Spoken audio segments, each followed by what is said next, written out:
नमस्कार, मैं शीतल बी सिंह, सत्यहिंदी.com पर आपका स्वागत है। प्रधानमंत्री जी के लद्दाख में भारत और चीन के बीच जो तनाव चल रहा है, उस पर दिए गए बयान पर देश और दुनिया में जो प्रतिक्रिया आ रही है, वो प्रधानमंत्री जी के लिए चिंता पैदा करने लायक है। यहाँ तक कि लेह लद्दाख में जो लोग हमारे रहते हैं, भारतीय लोग, वो भी उनसे सहमत नहीं। यह एक बड़ी बात है क्योंकि बहुत समय बाद ऐसा कुछ हुआ है जिसमें प्रधानमंत्री को एक तरह से आप ये कहें कि एक बड़े जनमत का सामना करना पड़ रहा है जो उनसे असहमत होता नजर आ रहा है। और तो और पूर्व प्रधानमंत्री डॉक्टर मनमोहन सिंह ने भी उनके इस बयान पर एक तंज किया है और उसमें उनसे बोलते समय शब्दों की समीक्षा करने की सलाह दी गई है। लद्दाख में जो कुछ अब तक हुआ है उसमें हमारे 20 सैनिकों के मारे जाने की खबर के अलावा हमारे यहाँ बहुत सारी खबरें ऐसी हैं जिसमें हम उनके कोई 43, कोई 42, कोई 40 से ज़्यादा, कोई 47, कोई 35 से ज़्यादा, इस तरह की बहुत सारी संख्याएं हम उसमें उनके बारे में कहते हैं कि उनकी मृत्यु हुई होगी, चीनी सैनिकों की। लेकिन जो उनके आलोचक हैं यहाँ और बाहर, वो कहते हैं कि ये मामले से ध्यान भटकाने के लिए संख्याएं बोली जा रही हैं, इनके पीछे कोई तथ्य नहीं। यह बात हल्की पड़ रही थी, लेकिन तभी हमारे पूर्व सेनाध्यक्ष जनरल वीके सिंह, जो इस सरकार में मंत्री भी हैं और सांसद रहे हैं 2 बार गाजियाबाद से, उनका बयान एक टीवी इंटरव्यू में आया और उन्होंने फिर इसको और विस्तारित ढंग से प्रमाणित करने की कोशिश की। उन्होंने कुछ आगे बढ़ के ये भी कह दिया कि हमारे ही नहीं, उनके सैनिक भी हमारे यहाँ बंदी थे। उसमें एक खबर और आई थी जो अस्पष्ट थी। 20 सैनिकों की मृत्यु की खबर ही अभी तक पुष्ट होके आई है। इसके अलावा एक खबर जो हमारे 10 सैनिकों को उनके द्वारा बंदी बना लेने और फिर छोड़ देने की खबर थी, उसकी पुष्टि नहीं हुई। हालांकि वो बहुत ही प्रामाणिक ढंग से बहुत जगहों पर आई, लेकिन उसकी पुष्टि नहीं हुई। उसी तरह से जैसे ये 43, 42, 47 या 35 चीनियों के मारे जाने की पुष्टि नहीं हुई। और उसी तरह से अब उसकी कड़ी में अगला बयान जनरल वीके सिंह का आया, जिसमें उन्होंने कहा कि हमारे ही नहीं, हमने उनके भी बहुत लोगों को बंदी बना लिया था और फिर बाद में आपस में बातचीत होने की वजह से उन्होंने हमारे और हमने उनके लोगों को छोड़ दिया। तो ये सब इस समय माहौल में है, लेकिन इसमें से बहुत सारी चीज़ों को आलोचक ये कहते हैं कि ये मामले से ध्यान भटकाने की कोशिश है। असली मामला ये है कि चीनी सेना उन स्थलों पर आ गई है जिसमें से बहुत सारे स्थल हम अपने बताते रहे हैं, लेकिन सरकार इसको स्वीकार नहीं कर रही है।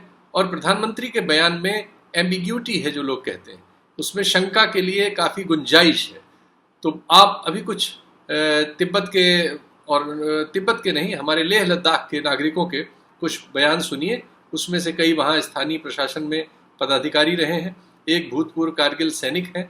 तो इन सब के ज़रा पहले बयान आप सुन लीजिए, फिर हम लोग इस पर विस्तार से बात करते हैं। हमारे इंडिया की टेरिटरी में जो है चाइना की पीएलए अभी ऐसे ही मीन्स ज़बरदस्ती उन्होंने इंडिया की टेरिटरी पर आए हुए हैं। तो मेरा बिंग उस एरिया के रिप्रेजेंटेटिव के नाते मेरा यही कहना है कि जो भी है, आज तक इस चाइना की इस क्षेत्र में 1962 के बाद पहली दफ़ा ऐसा हो रहा है। और आर्मी भी यहाँ से, आर्मी हो चाहे पैरामिलिट्रीज हो, बहुत सारा मूवमेंट यहाँ से है। तो ये कोविड-19 का पेंडेमिक चलते ही है, पूरा देश इसमें लड़ाई लड़ रहा है, पूरा दुनिया लड़ रहा है। लेकिन साथ में ये चाइना का एक हरकत हमारे लद्दाख के बॉर्डर पे घुसपैठ करके यहाँ पे एक प्रॉब्लम खड़ा किए हैं, इसका हम बहुत ही कंडेम करते हैं। हम भारत देश आज का गवर्नमेंट चाहते हैं कि हमारे पड़ोसी देश के साथ अच्छी दोस्ती बने, अच्छी तरह रिलेशन बने, लेकिन इनको ये याद रखना चाहिए, अगर दोस्ती उन्हें नहीं चाहिए तो उसका बाज़ाब्ता जवाब दिया जाएगा। तो ये जो हरकतें किए हैं उसका अभी पूरी तरह इंडियन आर्मी ने अपना सिक्योरिटी का हैंडल किए हैं। जैसे प्राइम मिनिस्टर साहब ने बोला है कि वहाँ पर जो है चीनियों ने हमारी कोई ज़मीन नहीं ली है, ना कोई पोस्ट लिया है, तो ये थोड़ा सा मुझे लग रहा है कि अचंभे की बात है, जहाँ पर ग्राउंड रियलिटी जो है कुछ और बोलता है। रिपोर्ट्स जो मीडिया की, बाकी जितने भी मतलब यहाँ के लोकल्स हैं उनका कहना, तो इन सारी चीज़ों को देखते हुए उन दोनों के बीच में थोड़ा मतभेद दिख रहा है। सर इस बार आपने देखा होगा जो अब करगिल वॉर का भी हीरो रहा है सर, करगिल वॉर के समय मीडिया को एक्सेस था, इस बार गवर्नमेंट की तरफ से कोई रिस्ट्रिक्शन काफ़ी इम्पोज किया जा रहा है, आपको क्या लगता है क्या वजह हो सकता है सर? अब ये थोड़ा सा मेरे ख्याल से ट्रिकी सवाल है, क्वेश्चन है, लेकिन वही है जहाँ पे मीडिया को एक्सेस नहीं दिया जा रहा या फिर मतलब किसी तरह का कोई आउटपुट या इनपुट नहीं मिल रहा है, कोई इस तरह का ज़रिया नहीं है, वहाँ पे मुझे यही लग रहा है कि एक तरह से ये सरकार नहीं चाहती कि जो सच्चाई है जो सामने आए। तो लेह लद्दाख के तमाम नागरिक जो वहाँ के स्थानीय प्रशासन में अपनी भूमिका रखते हैं, एक इसमें भूतपूर्व सैनिक हैं जो कारगिल की लड़ाई में भारत की ओर से लड़े भी थे, ये उनके बयान आपने सुने। तो अगर ये सब लोग जो वहीं के नागरिक हैं ये शंका कर रहे हैं कि प्रधानमंत्री का जो बयान है वो सही नहीं है, बल्कि सही ये है कि ऐसे बहुत सारे स्थलों पर चीनी सेना आ गई है जिनको हम अपना समझते थे, तो हमें इस पर गंभीरता दिखानी होगी। ऐसा लग रहा है कि जो वर्तमान प्रशासन है वो इस बात से डरा हुआ है कि इसका बैकलैश हो सकता है, इसलिए वो इन मामलों को दबाने की कोशिश में या इन मामलों से ध्यान भटकाने की कोशिश में अपनी पूरी ताकत के साथ जुटा हुआ लगता है। एक घटना है जिससे आप इसको समझ सकेंगे। पहले तो आप उन लोगों के बयान सुन लीजिए जो हमारे एक सैनिक के परिवार के लोग हैं, उनके पिता और उनकी पत्नी। एक सैनिक जो घायल है, हमारे जो सरकारी बयान है उसमें घायलों की संख्या भी नहीं बताई गई थी, लेकिन हमारे करीब 76 सैनिक घायल हैं जो लेह के अस्पताल और दूसरे अस्पतालों में। तो उसमें से एक सैनिक है सुरेंद्र सिंह, उन्होंने अपने पिता और पत्नी से फ़ोन से बात की थी और उस बातचीत को एक पत्रकार ने उस परिवार से पूछा था और उसके वीडियो सोशल मीडिया और मीडिया में आ गए थे। पहले तो उनका बयान आप सुन लीजिए।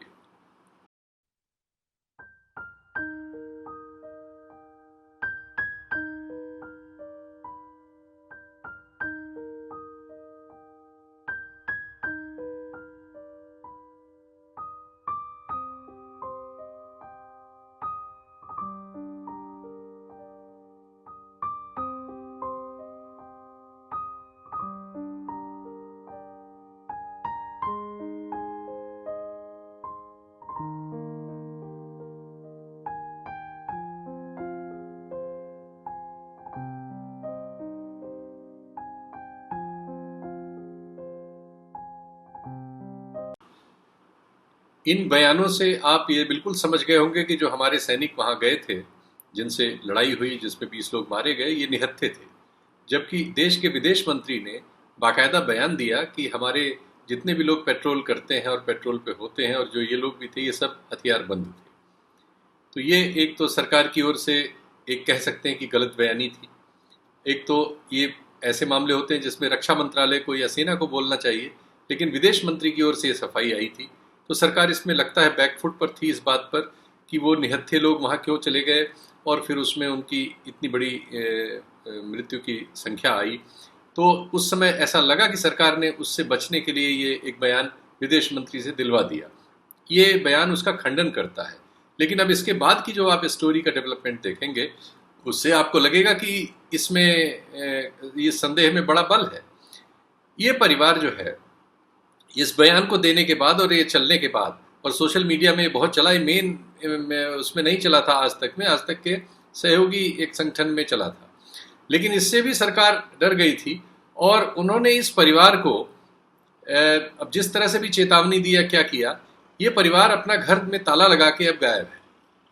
इसको एक दूसरा चैनल है फर्स्ट इंडिया, उसके संवाददाता ने वहां जाकर इनके घर पर विजिट किया, उनकी एक रिपोर्ट है और वहां जो पाया वो आप देखिए यहाँ पर। चीनी सैनिकों के साथ हुई हिंसक झड़प में अलवर का सुरेंद्र कुमार घायल हो गया था।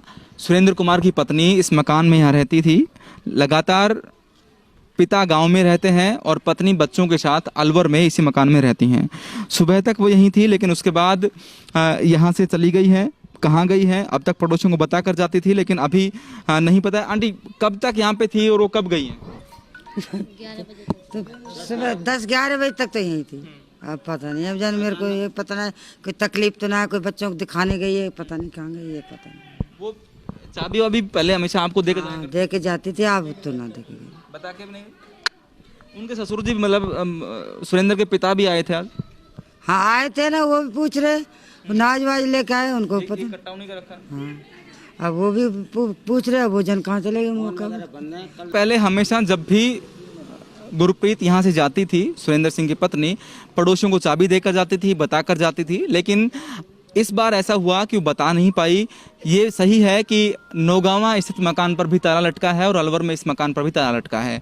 ये बदलाव तब आया जब अमित शाह ने एक ट्वीट किया और ट्वीट में कहा कि राहुल गांधी इस तरह की राजनीति नहीं करें। एक वीडियो भी एक पोस्ट किया गया था जो सुरेंद्र कुमार के पिता का वीडियो था, जिसमें वो कह रहे थे कि राहुल गांधी राजनीति नहीं करें। अब पूरा राजनीतिकरण बयानबाजी का हो गया है। सुरेंद्र कुमार की पत्नी और उनके पिता अपने किसी रिश्तेदार के यहाँ पर ठहरे हैं, प्रशासन के लोग उनके संपर्क में हैं। कहा यह भी जा रहा है कि सेना के अधिकारियों ने भी उनसे संपर्क किया था।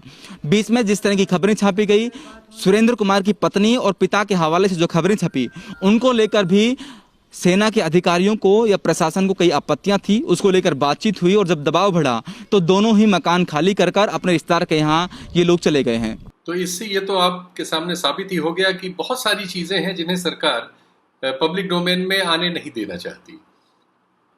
बॉर्डर के मामले हैं, हम भी बहुत कोई दबाव नहीं डालना चाहते, जितना स्वाभाविक तौर पर और कानूनी तौर पर और सही तरीके से हासिल हो सकता है वो आपके सामने प्रस्तुत करते जा रहे हैं। इन मामलों पर देश और दुनिया में जो प्रतिक्रियाएं हो रही हैं, उसमें खासकर भारत और चीन में जो प्रतिक्रियाएं हो रही हैं वो थोड़ा सा देखने लायक है। एक तो चीन में जो हमारे ट्विटर की तरह का एक उनका अपना प्लेटफॉर्म है उनका, उस पर बहुत सारे लोग सवाल कर रहे हैं कि उनके यहाँ कितने लोग मरे। स्वाभाविक सवाल, वो भी अपनी सरकार से पूछ रहे हैं। चीन की सरकार इस तरह की नहीं है कि वो ऐसे मामलों में तुरंत सूचनाएं दे। उनका तरीका है, वो तो सालों लगा देते हैं। जो 62 की लड़ाई हुई थी उसमें जो लोग शहीद उनके हुए थे, उनकी सूची उन्होंने 30-40 साल बाद दी। और उनके यहाँ जब भी ऐसी कोई घटना होती बहुत समय वो लेते हैं। वो एक अलग तरह का शासन तंत्र है जिसको दुनिया तानाशाही कहती है। तो जाहिर है कि हम उनसे इस मामले में मुकाबला तो नहीं ही करना चाहेंगे। हम एक लोकतंत्र हैं, दुनिया की सबसे बड़ी आबादी वाला लोकतंत्र हैं हम। तो ये एक तो उनके यहाँ ये सब है। दूसरे क्या हो रहा है कि उनके अखबारों में हमारे प्रधानमंत्री जी के बयान का बहुत इस्तेमाल हो रहा है इधर, क्योंकि उनको सूट कर रहा है। वो कह रहे हैं कि देखिए अब तो उनके प्रधानमंत्री ने कहा है कि हम उनके यहाँ घुसे थोड़ी हैं, वही लोग झगड़ा कर रहे हैं आके हमारे यहाँ। वो उसको उल्टा बता के अपने जनता को परोस रहे हैं। तो एक ये बहुत चल रहा है हमारे देश में। आपने देखा ही कि कल ट्विटर पर और मीडिया में बहुत हंगामा मचा रहा। एक शरारती ट्वीट राहुल गांधी ने किया था और उसमें सुरेंद्र मोदी करके चला दिया था और उसको लोग सफाइयाँ देने लगे कि आपको स्पेलिंग भी नहीं आती, वो तो सरेंडर होता है। और यही वो लोग चाहते थे। जो भी इस तरह की शरारत की जाती हैं आजकल सोशल मीडिया वगैरह पे, उनके लक्ष्य होते हैं।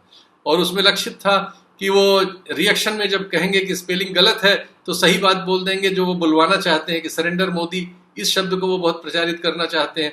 तो जैसा मैंने इस कार्यक्रम के शुरू में कहा कि इस परिघटना से जो लद्दाख में हुई है और उस पर प्रधानमंत्री जी के रवैये और उनके बयान से निश्चित तौर पर उनके अपने 6 साल के कार्यकाल में चुनौतियां बहुत सारी आई हैं। और कई बार ऐसा लगा कि उन चुनौतियों से वो थोड़े हिले डुले थे।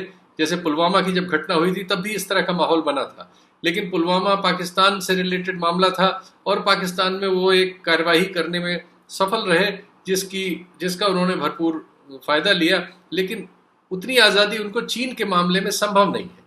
उस तरह की कोई चीज़ कर पाना चीन के मामले में नज़र नहीं आता कि ऐसा कुछ कर सकेंगे। लेकिन आने वाले दिन बताएंगे कि क्या हो सकेगा।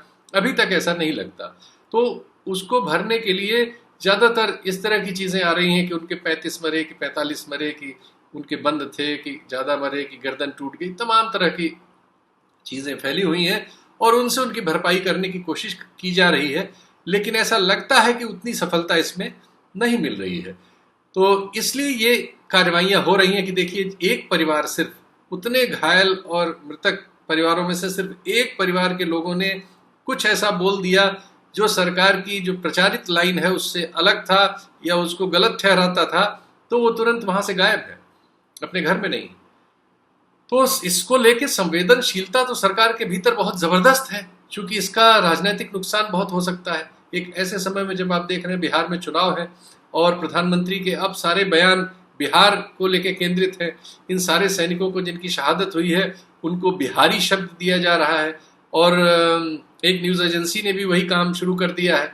तो अब ये दुर्भाग्यपूर्ण है कि हमारे देश में शहादत को भी चुनाव में वोटों के लिए तुरंत इस्तेमाल करने में राजनेताओं को लाज भी नहीं आती। और ये हमारे मतलब लोकतंत्र का विद्रूप भी है। लोकतंत्र की बहुत सारी अच्छाइयाँ हैं लेकिन उसके विद्रूप भी बहुत ही गलत होते हैं। तो ये उस तरह का एक विद्रूप है। आने वाले दिनों में हम लोग देखेंगे कि इसका क्या होता है। फिलहाल तो इतना ही, और हमने हमेशा इस तरह की खबरें फॉलो की हैं, कर रहे हैं। जो डेवलपमेंट हुआ आपके सामने हाजिर है। धन्यवाद, नमस्कार। सत्य हिंदी के और वीडियोस को देखने के लिए हमारे YouTube चैनल को सब्सक्राइब करें और सीधे नोटिफिकेशन पाने के लिए बेल आइकन दबाएं।